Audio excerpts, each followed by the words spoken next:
ఛత్తీస్గఢ్లోని బీజాపూర్ జిల్లా గంగలూర్ అటవీ ప్రాంతంలో భారీ ఎన్కౌంటర్ జరిగింది. పోలీసులకు మావోయిస్టులకు మధ్య జరిగిన ఎదురుకాల్పుల్లో 4 మావోయిస్టులు మృతి చెందారు.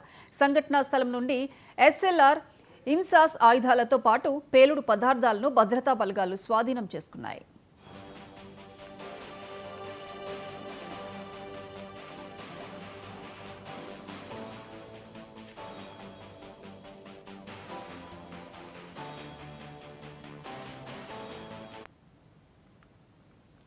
ఛత్తీస్గఢ్లోని బీజాపూర్ జిల్లా గంగలూర్ అటవీ ప్రాంతంలో భారీ ఎన్కౌంటర్ జరిగింది. పోలీసులకు మావోయిస్టులకు మధ్య జరిగిన ఎదురుకాల్పుల్లో 4 మావోయిస్టులు మృతి చెందారు. సంఘటనా స్థలం నుండి ఎస్ఎల్ఆర్, ఇన్సాస్ ఆయుధాలతో పేలుడు పదార్థాలను భద్రతా బలగాలు స్వాధీనం చేసుకున్నాయి.